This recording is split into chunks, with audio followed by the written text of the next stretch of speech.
Well, welcome back, my friends. Today we're reaching out to all you lovebirds, or anyone who has just recently got engaged and planning on getting married. Okay, are you trying to decide whether to have this beautiful dream wedding or thinking about putting down a down payment on your home? Well, it's one of the biggest debates for couples nowadays. And trust me, there's no right or wrong answer, but let's break it down together with the pros and the cons of each option. All right, let's start off with option one, the big wedding. All right, the pros about that is it's a once in a lifetime celebration with all your family, your friends.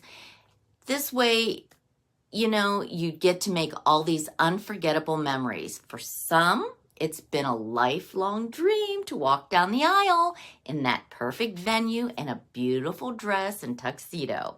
The cons: the average wedding today costs $25,000 to $35,000 or more. That's money gone after one day. Planning can be stressful and expensive surprises always pop up. Some guests might not even remember the details you stressed over.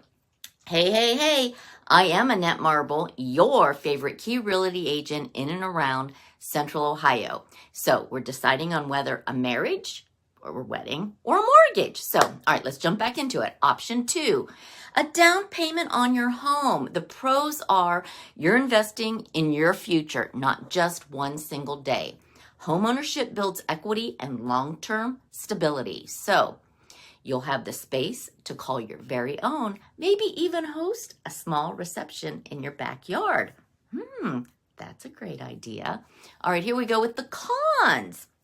You might feel like you're missing out on your dream day, and family expectations around a real wedding can be hard to navigate. Buying a home can also be stressful, but hello, inspections and closing costs. Those are expensive.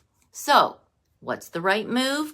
Only you two can decide what is most important. If experiences and celebrations are your love language, lean into the wedding.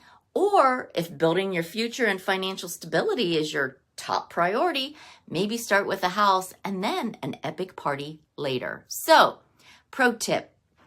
Here it goes. You can do a little bit of both. Maybe a little smaller wedding and a moderate starter home. It's all about balance and what is good for you. I'm always telling people go with your gut. Also, keep in the back of your mind, the most stressful things in life are planning a wedding or getting a divorce. Number two, death. Or number three, buying and selling a home. In most cases, most folks are typically doing both or at least two of the three at the exact same time. Isn't it funny how life works? It comes all at you all at once. Always, always, always, always. All right, well, what do you think? Would you rather say I do in a ballroom or say yes to the address to get the house keys? Drop your thoughts in the comments below. And if you're learning or leaning towards homeownership, I'd love to help you out and start your new journey, the both of you finding your pathway to a beautiful future. And as always, we're in and around Central Ohio, and we're keeping it real here in real estate with Annette Marble and Associates.